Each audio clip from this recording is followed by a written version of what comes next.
this session. We also have Prikshit sir with us as the moderator for today's panel discussion. So would you like to say hi to everyone? Yes. A very good evening and a warm welcome on behalf of Mindler, International Certified Career Coach, and of course, on the behalf of our esteemed panelists also. And they come from the most valuable universities that you can think of these days. All right, over to you. Thank you, sir. So we are about to begin the most awaited panel discussion of the day. Today's topic revolves around decoding what India's top private universities value in applicants. From the recent trends in the education sector, it is quite evident that when it comes to applying in a private education institute, you need to aim beyond academic excellence. It is imperative that we underscore the importance of a holistic profile, highlighting not just your curriculum marvels, but also your co-curricular achievements and various skills that you have mastered over time. Now is a time where both educators and students have started realizing that education is much more than just being literate. For today's colloquium, we have a brilliant panel of distinguished personalities, and it is my pleasure to introduce all of them to you. To start with, we have Ms. Bhakti Shah with us. A very good evening to you, ma'am. Ms. Bhakti Shah, a bachelor's in psychology from Fergusson College, Pune, and a master's in international journalism from the University of Westminster, UK. Ms. Bhakti, Director Outreach at Kriya University, has over 14 years of experience in media and education industries. During her days as a journalist in London, she was selected twice to be a part of a team of 6 journalists across the UK to provide media training to the NATO troops stationed in Scotland. Ms. Bhakti has over a decade of experience in marketing with India's leading education companies and has worked with top Indian and international universities to formulate their outreach and marketing strategies. I extend a very warm welcome to you, ma'am. Next, we have Ms. Anju Dioskar with us. As an Assistant Director, Admissions Outreach at Flame University, Pune, Ms. Anju oversees many facets of the application and admissions process, including outreach activities, pan-India and abroad, strategic planning, communications, working with underlying software, and much more. The best part she says about her job remains to interact with current students who share their experiences at Flame and prospective students as they navigate through their own unique college search. She works closely with school counselors and educators of secondary schools, offering various boards like CBSE, ICCC, IB, and other international boards. A very warm welcome to you as well, Anju ma'am. Right, we also have Dr. Upasana Mahanta with us. Dr. Upasana is an esteemed professor at Jindal Global Law School and Dean Admissions and Outreach, OP Jindal Global University. Prior to joining Jindal Global University, she was working as an assistant professor in Center for Women's Studies, Tata Institute of Social Sciences, Mumbai. Dr. Mahanta has completed her PhD from Center for Canadian, US, and Latin American Studies, School of International Studies, Jawaharlal Nehru University, New Delhi. She was also a Shastri Doctoral Fellow in the Center for Women's and Gender Studies, University of British Columbia, Vancouver, Canada. A very warm welcome to you as well, Dr. Upasana. It's great to have you on board. All right, we also have Mr. Pratik Acharya with us. Mr. Pratik has completed his bachelor's and master's in information technology, along with a second master's in business administration. He's extremely passionate about bringing innovative higher education opportunities to aspiring students in India and brings with him 8+ years of experience doing the same. He is currently an Assistant Director of Admissions and Outreach at one of India's first liberal sciences universities, Atria University. Pratik strongly believes in the power of interdisciplinary learning and converges the fields of science and humanities. A very warm welcome to you as well, Pratik. Last but not the least, we have Dr. Pradeep Rucherla with us as well. I'll take this opportunity to introduce him as well to all of you. Dr. Pradeep is a professor of marketing and program director at Mahindra University School of Management. He's a digital transformation consultant and trainer and has worked with several multinational firms and startups in India and the United States. He is an empaneled visiting professor for EMBA and executive education programs at Indian School of Business, XLRI, SP Jain Global, and Great Lakes Institute of Management. He holds a PhD in business administration from Fox School of Business, Temple University.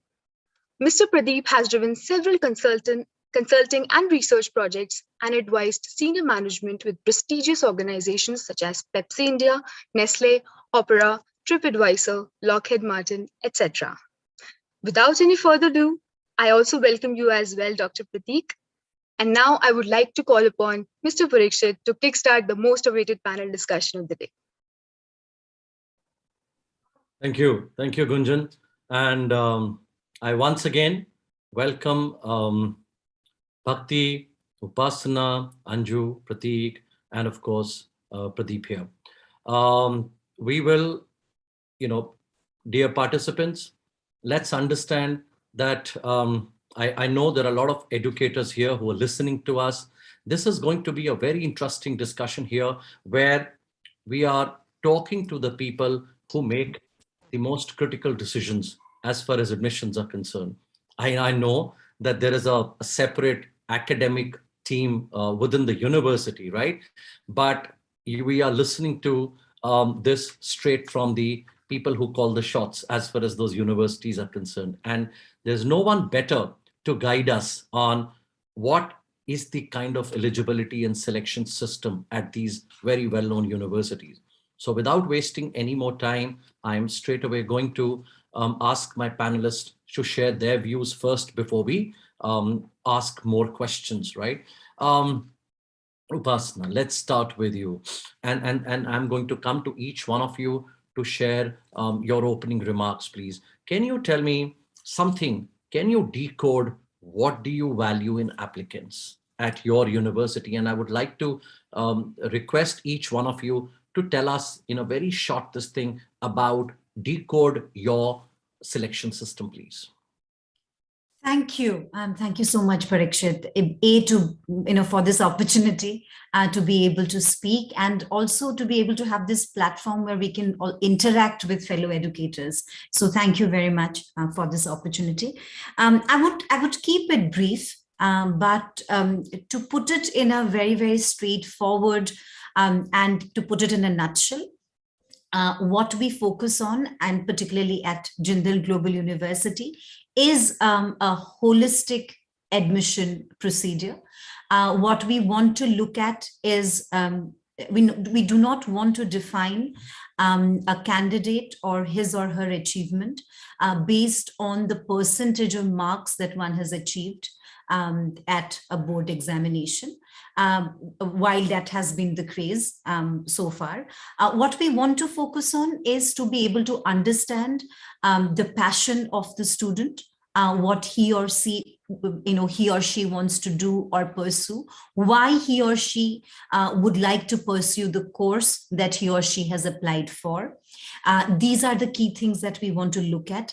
However, I want to put a disclaimer here that there are certain courses that we offer, such as, say, the law course, which are governed by existing norms of, say, Bar Council of India.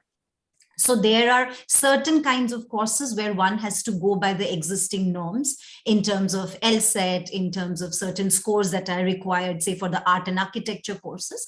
But for our larger courses, which are rooted in humanities, social sciences, and liberal arts, we focus on a holistic admission procedure. We do not believe in a rejection model where we want to reject students based on the percentage that they have received, but we look at a model where the student is being able to, or a prospective student is being able to showcase their overall achievements, which could be both from the realm of their academic achievements and also from the realm of their co-curricular and co-academic realms of achievement. So I would stop there and we can elaborate more. I know that there are a lot of people to talk. Sure. Thank you so much for at least, giving us an idea over there. Thank you. Prateek, over to you, please. Hi, a very good evening to all.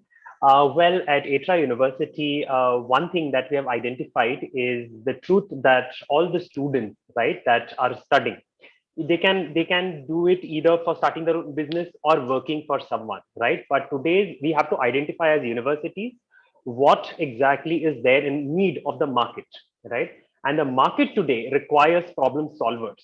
So we have identified, right, certain areas and aspects that we look at in a candidate, which will enable us to hunt for a candidate who are problem solvers today. Because all the successful businesses today that are thriving and which will come in future are something like those that are solutions to a problem, right? So problem identifiers, collaborative work, coming up with solution along with a team, because today no department works in silo. We all know that, which means that no matter how smart you are, we also look at things like which will have students work with others and come up with solutions. So in a nutshell, I would say problem solving. We can go in depth later as the session progresses. But in one word, problem solvers and problem identifiers is what we look at. And yes, even our process is completely holistic and not just based on marks, because marks don't define you. Thank you, Pariksha. Thank you, Prateek. So definitely, if I'm looking at problem solvers and problem identifiers, that means you must have a system where you're able to identify these people, right?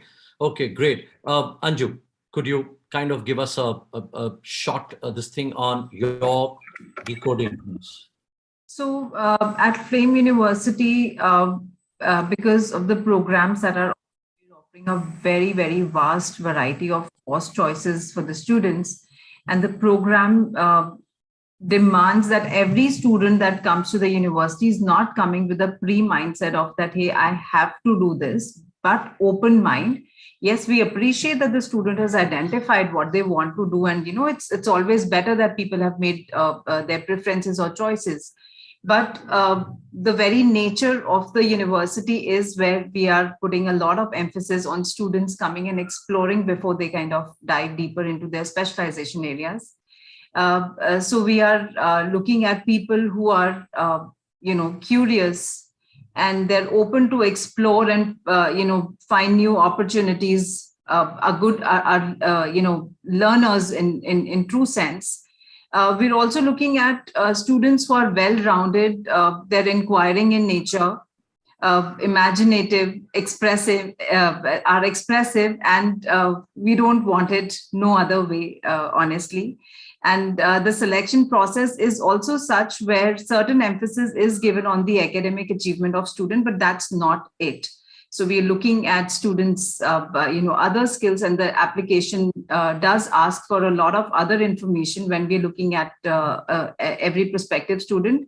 And mind you, each and every applicant is a unique applicant, and everybody is given equal importance. It's not on some random selection process or just based on one parameter. So it's a very, very holistic admission process. Thank you so much.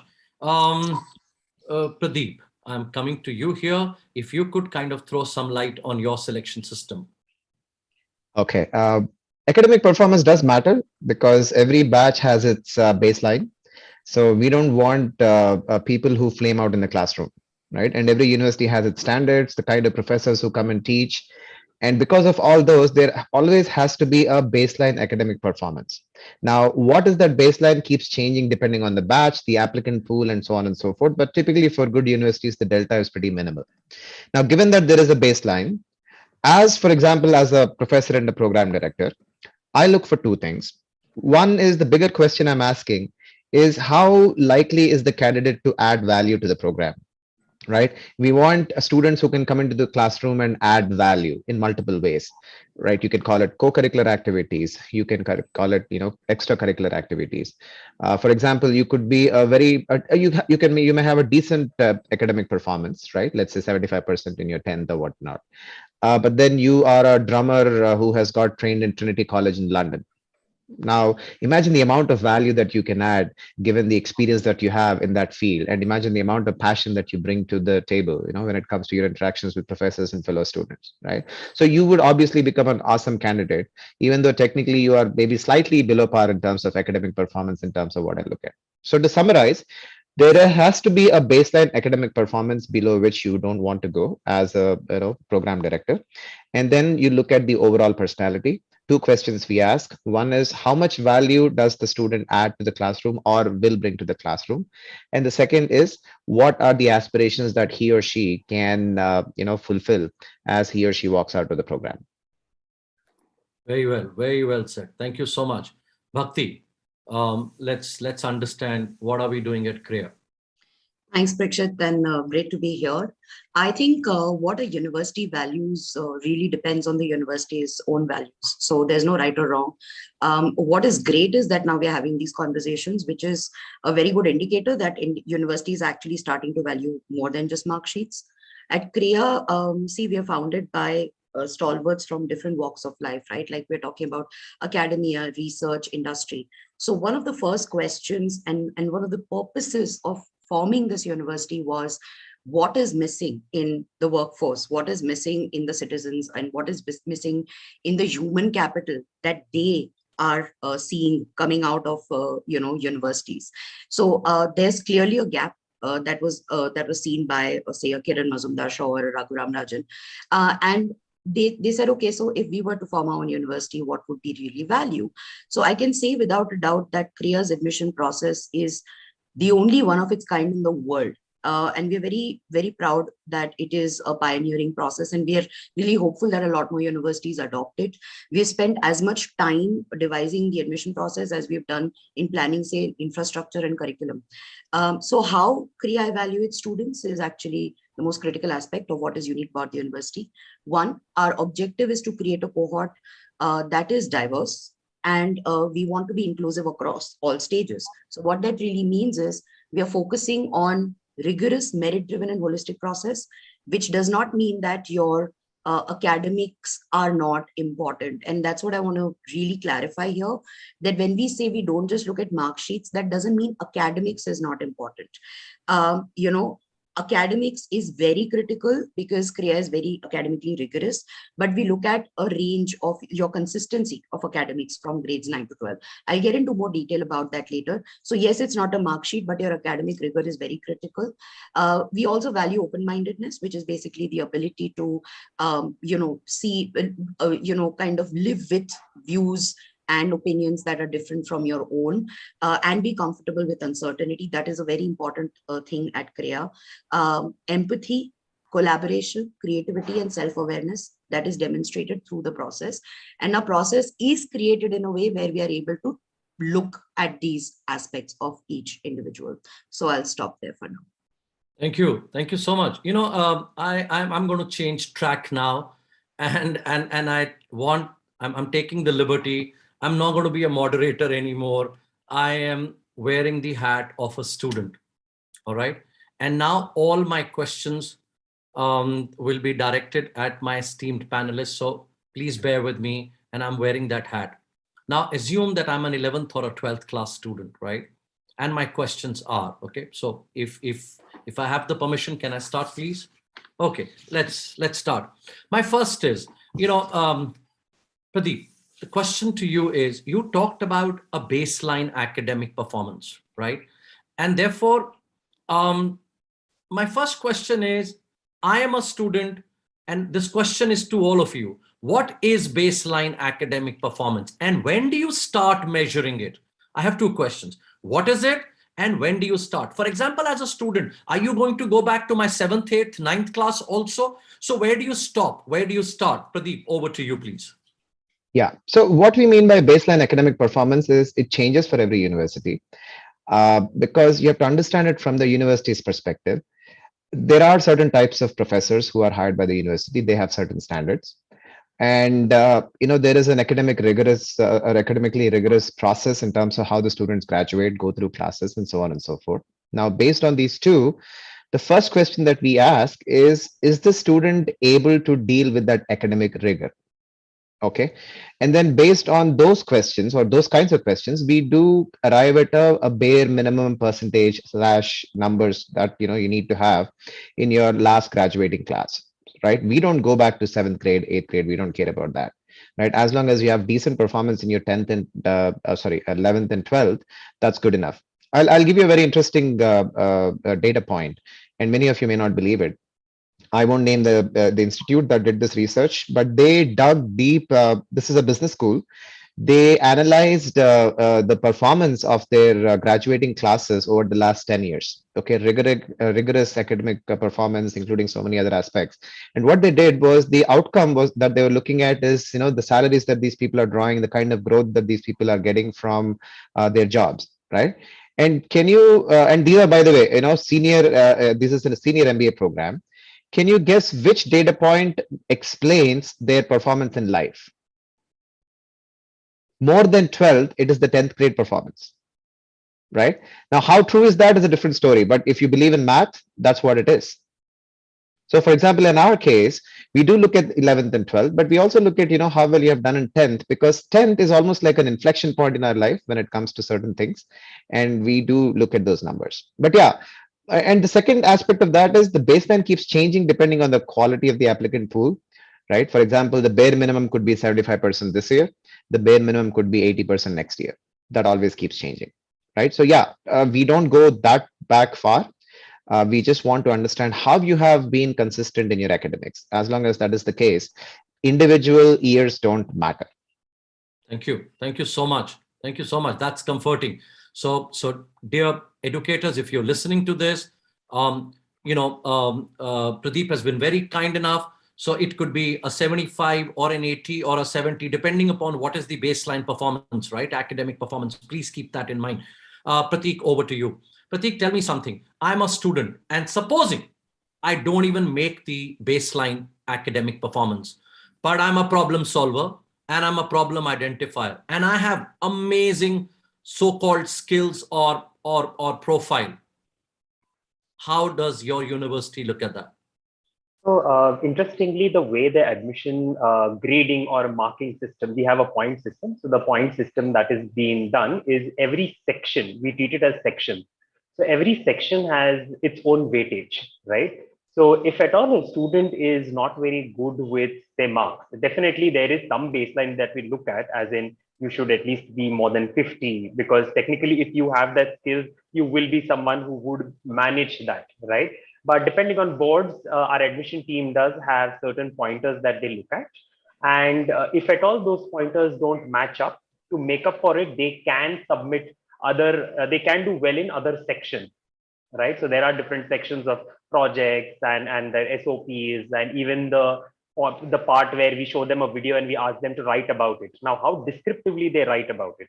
If at all a student has critical thinking, they are very good at writing. Whatever they see, they'll make up their own story. They'll look at it from a different angle, So that does give us a little insight into the out of the box thinking, which can, to some extent, make up for what they must have lost. So that is the approach that we have taken, because sometimes it might happen, right, that you may not end up scoring a 75 or an 80, but you may have the capabilities to do things. We have always seen that many great people were maybe not good at getting good marks, but they were good at problem solving, because nowhere it is that problem solving needs good marks. So that is the kind of approach that is taken. Thank you. Thank you. Upasana, when we are talking about, I understand at your university, as far as the law program is concerned, it's governed by, so there are certain regulations, you have to crack the LSAT and so on.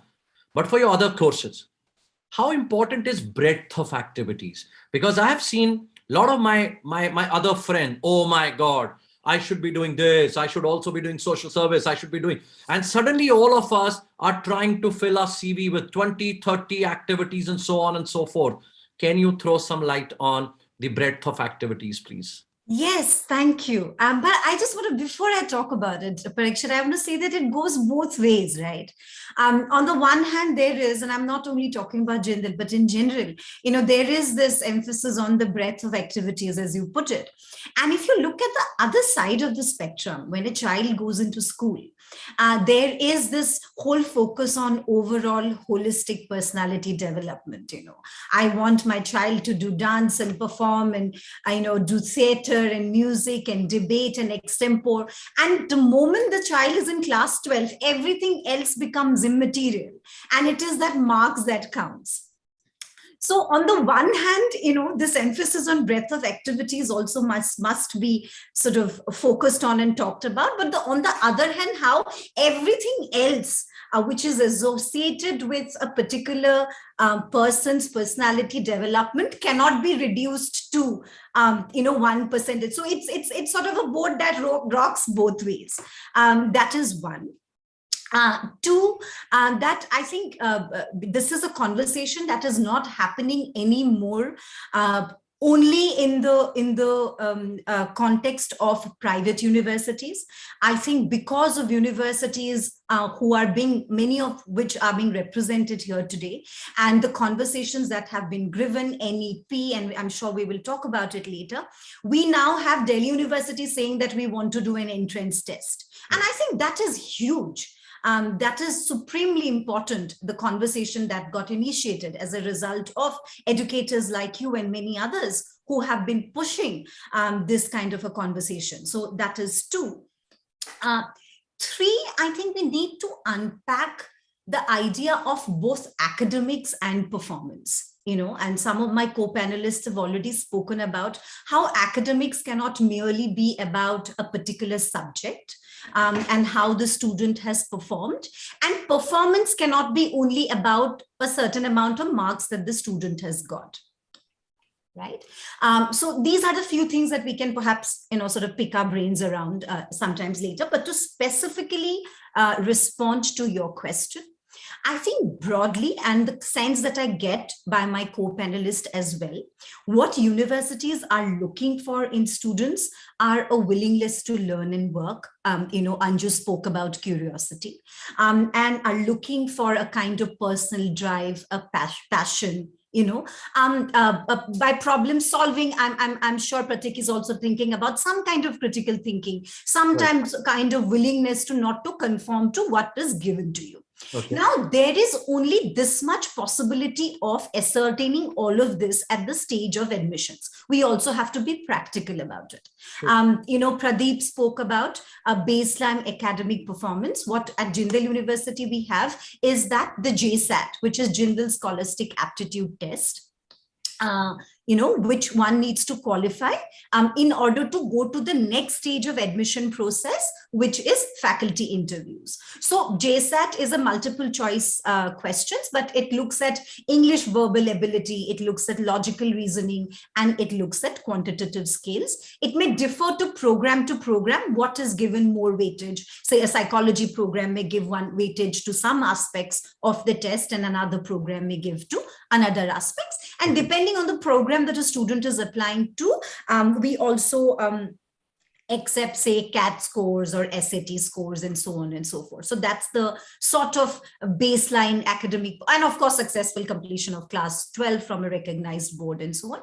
And then we focus on faculty interviews. So the application is not merely asking one to fill up, say, percentage, but also, has some questions to be able to ascertain the student's ability to reflect critically, willingness to learn, passion about the subject, and so on.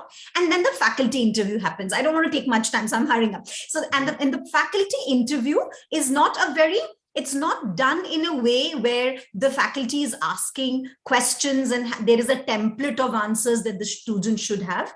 It is done in both in a semi-structured manner. Done. Where the faculty is, trying to understand the sort of ability of the student, understand the passion and the drive, and what I know somebody's talked about, what is the value that the student's bringing to the table.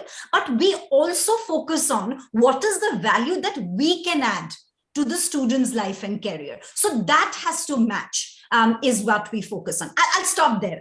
Okay, others. Perfect. Now, yeah. Bhakti and Anju, Kriya and Flame. Now I need help with you.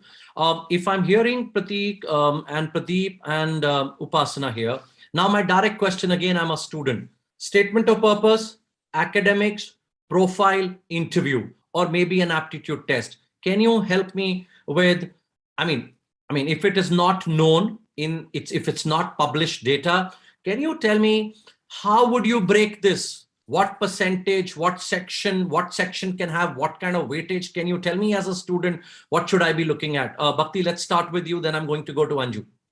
Yeah, so certainly we cannot give you the weightages. I can certainly not give you the weightages. That is not something that I will do here, or we just don't publish those things. However, I want to just very quickly visit the fact that, okay, so if you're saying we are going beyond academics, right? So what are we valuing as a university? Like Upasana said, breadth is there, but I would also say that the breadth of activities, it's a lot to do with what is the purpose of doing that activity, right? For example, a lot of kids are getting into coding and doing these certifications because they want to add it to their resume, right? Is the purpose skill building? Because if your purpose is skill building from an early age, as a parent, as an educator, when you're guiding students, or as a counselor, you need to tell students that if you want to take up tennis for 1 month and quit it later, that's fine. You'll pick up something. Okay, you'll find something that resonates with you along the way. But is the purpose just kind of stuffing certificates? That's really not going to work, because universities can see through that. So if you do, like, suddenly if you do 4 community service projects 1 month before your application to the university, we can see right through it. So please don't, at least at CREA, we see right through that, right? We don't want you to do it. We've also had cases where students have submitted for the lack of a better word, fraudulent certificates of online courses, right? And we are very rigorous with those things. So in the garb of getting a profile, big fat profile, please don't fall for these things. Please don't recommend these things to your students. Let them focus on the real outcome. So at CREA, what really is valued is, okay, there's a 2-stage process. Stage 1 is the application stage. Over here, the most important element, because the form is a regular form where, just like every other university, we're asking for your extracurricular, co-curricular, and your academic transcripts, etc., right? But what is really critical in the first stage is the personal story. It's not an SOP. The personal story is a space which supports different formats. So it's not just a written format. Students have submitted pieces of music, performances, art, portfolios. Just because we are not an art school doesn't mean a student cannot express themselves through art. So we believe in all forms of creative expression. And if we talk about VAC, right, different learning styles, we should support the creative expression that is personal to that student. So we have a very clear section of personal story where we want the student to talk about who they are and not their extracurricular activities, not their achievements. There are separate sections for that. This acts as an anchor, as a narrative, which stays with the student through the process if they make it to stage 2. There are students who talk about their personal struggles, what inspired them, their journey.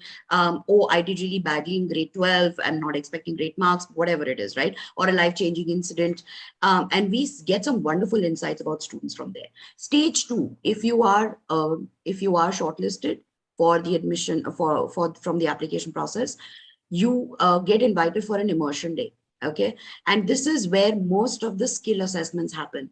So in stage 2, we are looking at things like, okay, you're given a problem statement, you're divided into groups. How are you collaborating with your group to come up with a solution to that premise? Pre-pandemic, this used to happen in person. Now it's online. So are you, are your problem solving abilities, your collaborative abilities, your abilities to communicate, also your empathy. Are you allowing others in the group to have a voice of their own? Are you encouraging that, right? These are very minute nuanced details that matter. You might be the loudest voice in the room, but that doesn't mean you need to be the only voice in the room. So things like that, right? Now, once this is done, the immersive case, there's a reflective essay, there's a conversation. It's not an interview, it's a conversation. We don't ask you how much you know about the the Webb telescope that was launched. It's not about assessing your brilliance. We're just trying to understand you as a person. There is a quant and logical reasoning test that is an important one, and it's basic math. And then, of course, you get a decision. So Is it a live interview or is it a one-way interview? It's a live interview. Oh, meaning there is a panel who's asking us questions or listening to our story, it's right? It's not an interview, it's a conversation. You'll have maybe 2 faculty members. We have an admissions committee that is made of faculty. So the faculty members interact with the students, with the student one-on-one. Perfect. Thank you so much. Anju, over to you. Anju, please. I know Bhakti very nicely said that, I mean, that's confidential information she can't share. I mean, don't give us the weightage, but can you give us an idea? I'm a student. I'm not saying give me a weightage, but can you give me an idea? What do you value more? So, Prakshit, that is something is very, very unique to each cohort. Right. Each application pool that you get, it keeps changing. It's on a sliding principle, if I may just say so. It just keeps moving here and there. The whole idea of, I think, and I can very proudly say about all the universities representing here, the idea is to get the right kind of intellectual density into the classroom, so that your experience once you're in my college, it's an enriching one. And to get that, it's not an easy task, because it's just not the numbers that we're looking at.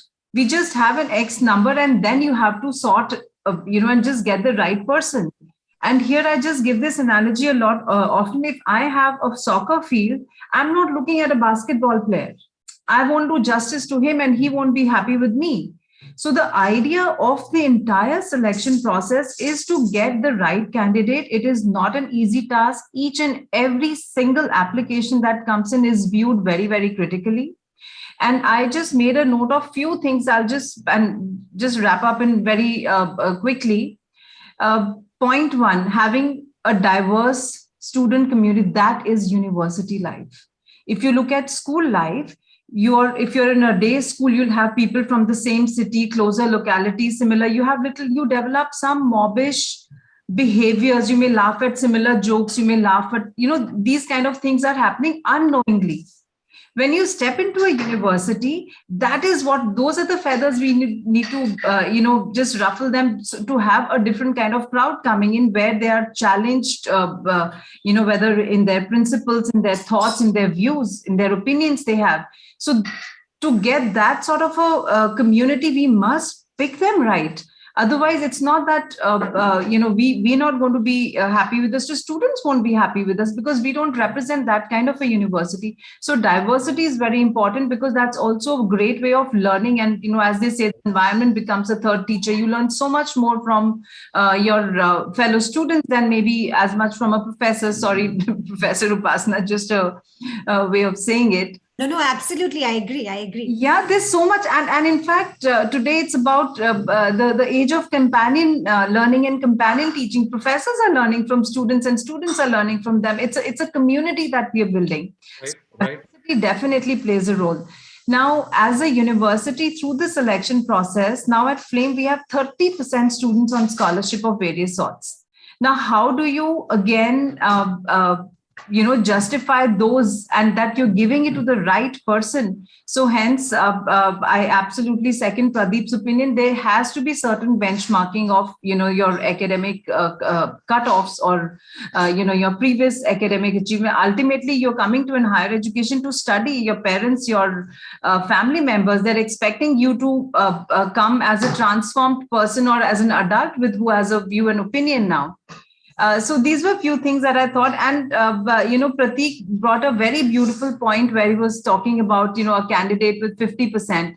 Let me tell you here, my expertise is in the schooling areas. Honestly speaking, I've spent 15 years in IB schools, in various roles. And I for sure know that there is not much difference between a student with a 70% and 80% and even 100%. Your basic abilities are there. Because unfortunately, the assessment systems that are there in Indian boards, especially, I'm not talking about the international boards, there you still have, a continuous assessment that happens. But in the Indian board, I may just have been lucky. The questions I mugged up, they've come, okay? That could be just one simple thing. Then somebody who was actually struggling and knowing better. So our assessment, the way we assess is itself a challenge. So you can't hold that as one of your major parameters of selecting a student. It's not my fault. I've been good. And that's where it comes to, looking at the consistency, where you're looking at a grade 9, 10, 11, because there you can't be, fooling around. I mean, this was a year, you knew your curriculum, you knew your exam time, you knew your syllabus, you had time, you prepared, and you got X amount of whatever marks you got.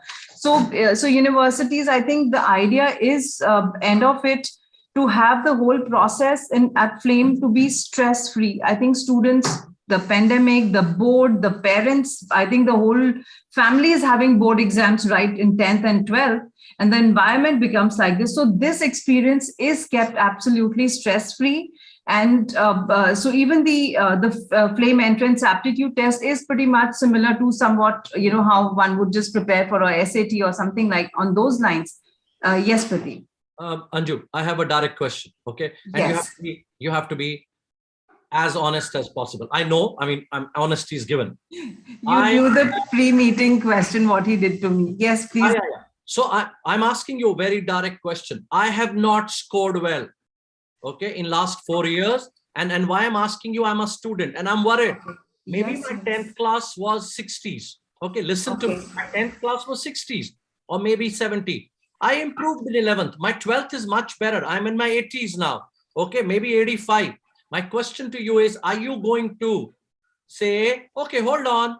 So every student who has scored less than 70 in any year, and Pradeep, I'm going to come back to you on this. Any student in 10th, 11th, 12th who has scored less than 70, we are not considering the application. Does that happen? Or you would say no? Yes. You were saying something else? Hey, I'm waiting. Give me a comforting reply. Absolutely. So that is, if I have to look at the minimum score that you're saying, yes, these are looked at, but that's not the only process. In your personal interview, in your statement of purpose, if you have convinced the professor and the alumni an alum who will actually interview you, if you've impressed me, those people have the rights when they see the potential in the student. So it is absolutely okay for a student who scored less than 65 to also apply. But end of it, when you join the university, it shouldn't be such that you failed. Then obviously the offer just stands, So hold on. My question to each one of you again, back. Excuse me. And if you differ, please tell me. I'm saying I'm a student. I realized it much later that, oh my God, academics is an important part. And maybe I would just kind of take it easy one particular year. So you're not going to reject my application straight away. All of you are giving me a comfort that, hold on, if you haven't scored well in a year, however, if you've scored really, really underperformed all throughout your academic life, and there is nothing much to talk about, then you're saying, Parikshit, there's a problem. Is that right? No. Yes, because the kind of program you offer, there's so much of research and writing. One second. Constantly not perform, then you're setting Let me the student for failure, I'm just talking for flame. Done. Wait, Bhakti, before I come to you. And an honest one, huh? Yeah, I want honest. Yeah. Pradeep, there is an overall performance dip. I don't have Right. much to talk about. Right. So when the overall performance is shitty, you don't call it a dip. That's your performance. Right. So if you have consistently scored 50% in 7th, 8th, 9th, 10th, 11th, and 12th, you are a 50% student. You don't want to pretend, and we don't want to pretend as college admissions that you can be a 90% student. So let's not go there, right? It's like a cricketer who has never hit a century. Now you're expecting that person to hit centuries across the globe, in Australia and New Zealand. That doesn't really happen. Okay. Now, considering that as the fact, it's much more nuanced. For example, many people didn't want to share the breakages in terms of the weightage, right? But if you look at the elite schools across the globe, I worked in the US and I was part of the decision-making team for both undergrad and grad as well. Typically, it's about 50-50%, right? And most good schools look at that. So when I say 50-50%, 50% weightage for extracurricular and co-curricular activities, and 50% weightage for your academic performance, right? Given an average performer. Okay. But for example, if I get a student who has 95% consistently in the last 5 years, I'm not asking any more questions, because we are not looking at people who are fully formed at this level in undergrad. Right? We just want people with aptitude, because it is our job as a university to actually build these entire skill sets into them. Right? It's not like I'm expecting an absolute problem solver to come into the classroom. If that person is a problem solver already, then what am I doing? Right? So there's nothing like that. So we are looking at aptitude. Aptitude is shown in different ways. That's why I gave the example of a Trinity drummer. Okay, sure, that person has only 70% in 10th grade or 12th grade, but then that person has shown excellence in drumming. So I'm expecting that that person who has shown excellence in drumming, given the right conditions and given the right coaching, would also translate some of that excellence into other aspects of life, including academics, right? Because ultimately, academic performance is important. As Anju said, there is a certain standard to every university. There is a university for a 50% student. There is a university for a 70% student. And we all have to live with that kind of a classification in our entire life. That's how it works. And more importantly, by getting a 50% student into a batch where the rigors the standards are very high, you're setting up that person to fail, and you don't want that. Ultimately, you want the student to pass, all said and done. Whereas, just as an additional note, the weightage goes much higher towards extracurricular activities and co-curricular activities as grad admissions roll in. For example, when I used to look at MBA applicants from across the globe, I would look at more of what they have done post their academics. Yes, there is still a baseline, but that baseline is decided broadly anyway by GMAT score. So as long as, for example, somebody had a GMAT score of 600, it didn't matter whether the GMAT score was 690 or 650 or 670. Right, it is moot point at that. Then I'm looking at, okay, how much value is this person going to get into the classroom, because that becomes much more important at a grad level. Done. Thank you. Bhakti, over to you. Yeah, I'm sorry. I have a serious problem with tags like 90%er and 40%er. So I'm just going to put it out there. I don't think it's fair to tag students as percenters. I think it really, and I don't think we live with those tags for the rest of our lives. I seriously differ in that.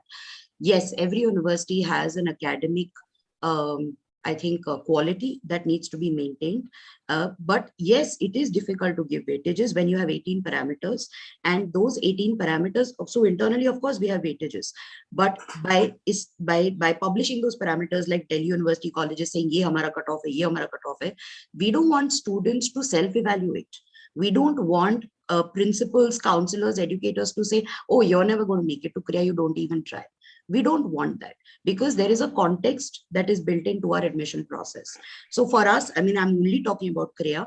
Right. We are very clear that no matter what your academic performance, we've had 90+ percenters who are not given admission to Kriya University because they don't fulfill a lot of other requirements. Okay. And then there are 60 percenters who are given admission because they fulfill a lot of other requirements, because there's a context to their suffering academic performance in 1 year.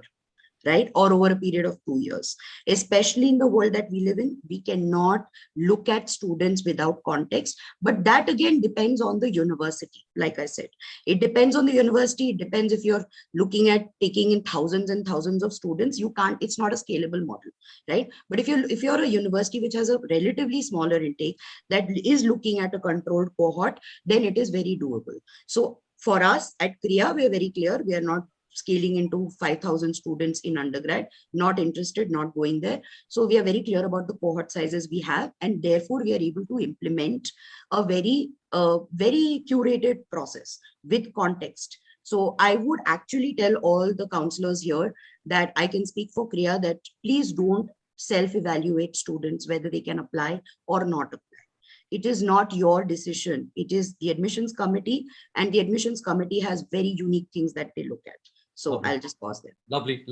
Great. Upasana, I'm coming to you now. And I now please, again, a student's question, okay? I want each one of you, maybe jot down a few points. Give us strategies to students. What should we be doing if we are in grade 11, 12, or maybe even 10? How should we build ourselves to make it to these esteemed institutions? Give us those. I mean, I'm not saying cheat codes, but give us those strategies. How should we start building? What are the skills that you value? We should start looking at them during our school years. Upasana, I'm starting with you. Thank you, Parikshit. Before I address that question, I just want to say that I resonate with what Bhakti said. I believe strongly. Am I still there? I sort of disappeared. Oh, I'm there. I am there. So I resonate with what Bhakti said, and I want to reiterate. I want to respect that every university will have their own system and their own way of evaluating what they mean by quality. That quality may be about academic performance. That quality may be about co-curricular activities. the quality may be about a combination of all of this and the different weightages that are attached to it, depending on the needs and aspirations of the university and the profile of the students. However, I think it is, and I'm also, I apologize, but I don't want to mince words, that attaching a percentage to a student in any which way, particularly as educators, and I want to talk to all the counselors and educators present here, is something that we have been consciously fighting against for a while.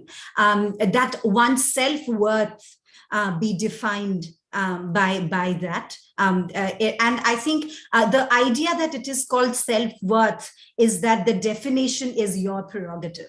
That's why it is self-worth. And I think that prerogative must not be taken away from any individual. So I want to put it out there, A. Two, in terms of strategies of class 11 students, first, please live your life. I think there is so much pressure on students, particularly I feel really, currently with the situation of COVID, we thought situation will improve, then now Omicron turned up. It's like every new year there is a gift. It's a gift that kids giving. So there is already too much of stresses and anxiety on students. I'm not only talking about DNOT admissions and outreach. I'm also talking as a person who has been teaching since 2009. I know the kind of pressures that the students, anxieties and stress that students undergo and are currently undergoing. There is so much of uncertainty. There is an entire batch of students who are learning courses like art and architecture, which requires hands-on experience through the online platform. There is so much of insecurities about what the future holds. So I think first word of advice to students is to relax. I mean, it is all right. It's going to be okay.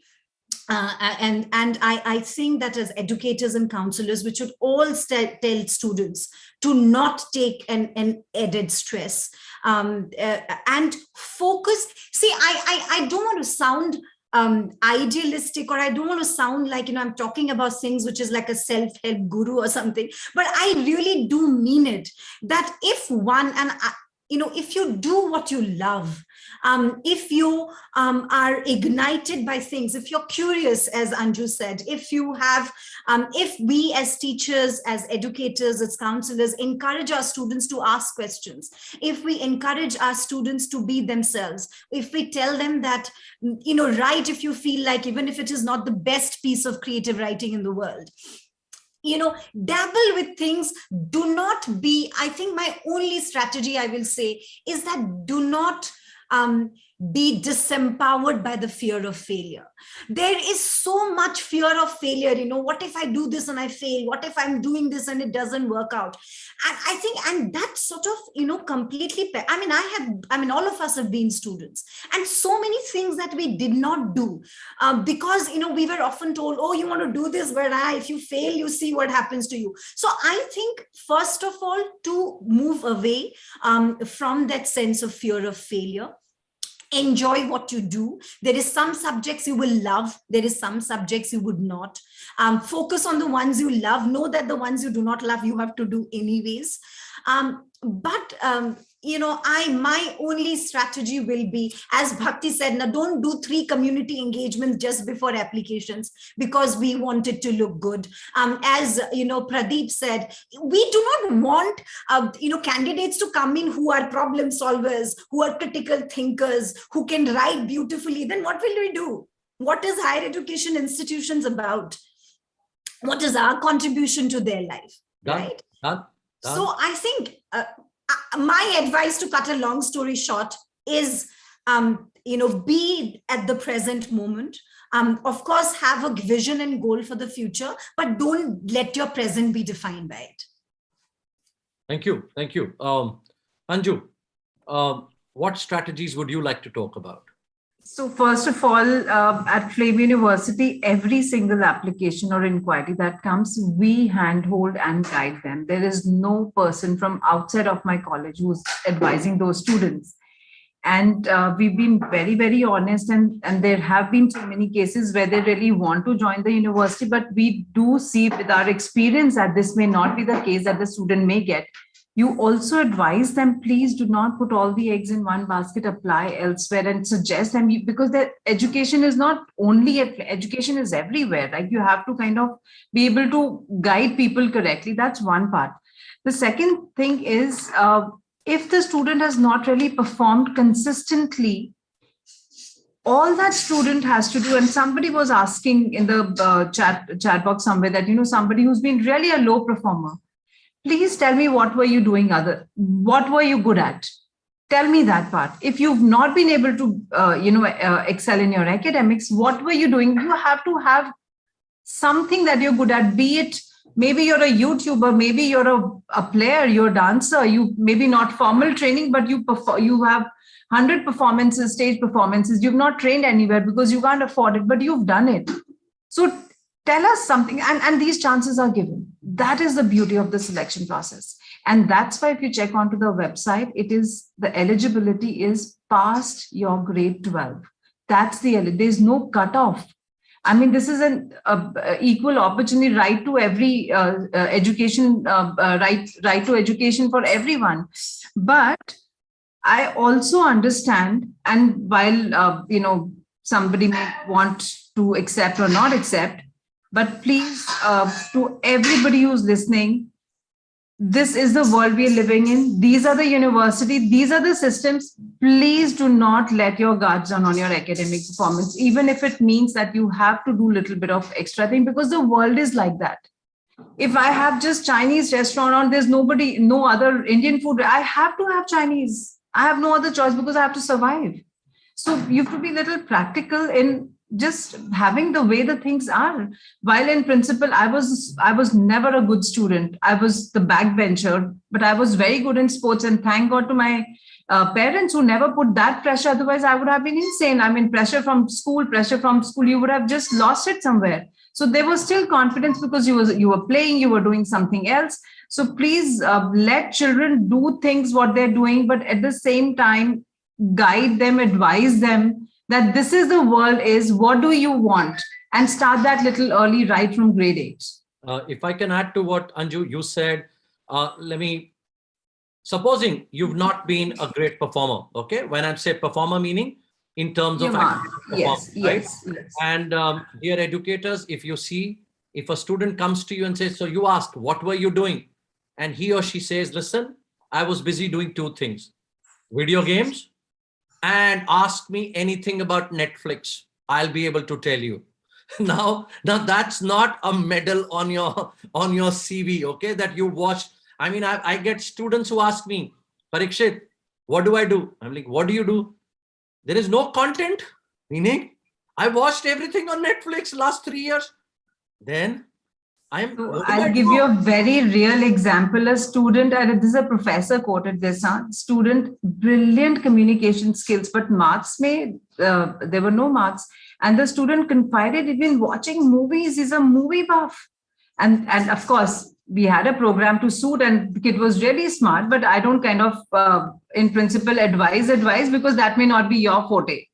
Okay, if you're watching, you're still learning something. So it's a very, very, I mean, there's no one right answer or a wrong answer to this. So you have to involve the student in its journey. Don't advise them, do this, go there, let them they'll find something better than you, let me tell you.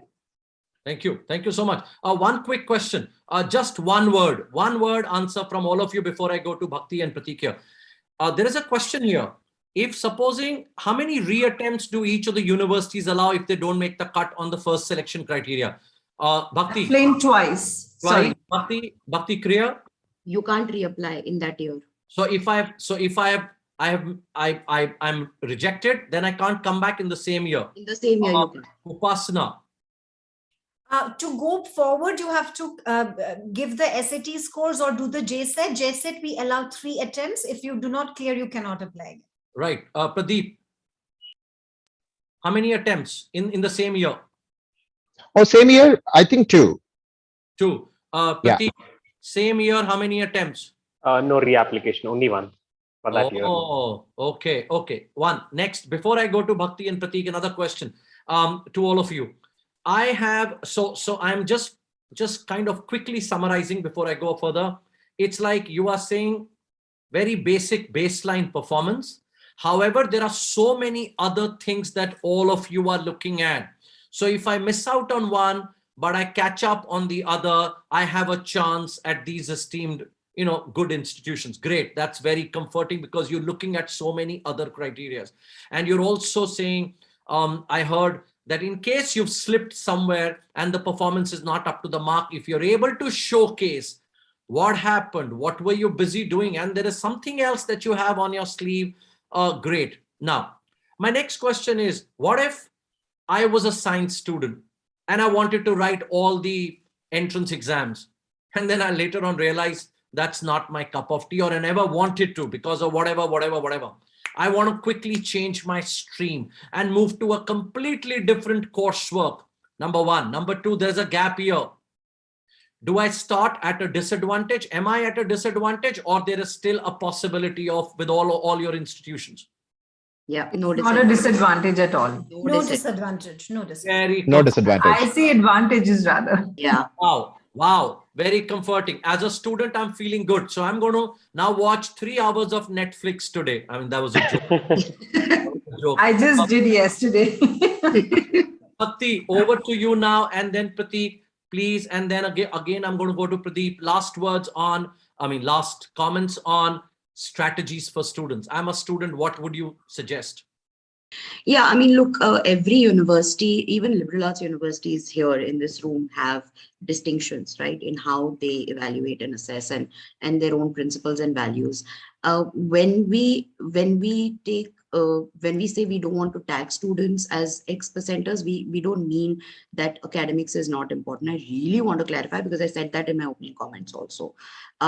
Academics is critical. Academic rigor is critical. Consistency is critical, and how you evaluate that is even more important. Are you only looking at 1 grade, or you're looking at 3 or 4 grades? With that, I will say I agree with what Anju also said, that guide students. They need that right now. There are too many distractions, some good, many not.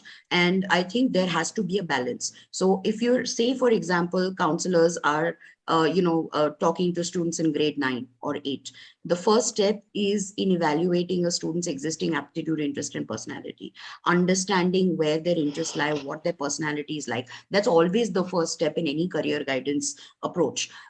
When you're talking about it from a college perspective, in grade 8 and 9, please don't think about the colleges. It's too early. Please focus on the student's aptitude, interest, personality, skill development. If you do that well from grades 8 to 10, then after grade 10, you can start thinking of colleges.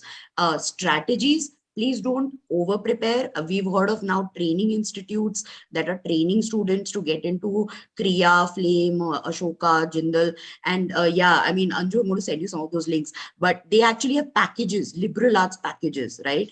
We're going to prepare you. It's like JEE, like this is becoming this whole another engineering sort of an industry. Please don't fall for all that, and please don't offer those things. We want students to be who they are, be themselves. Don't over-engineer their preparation.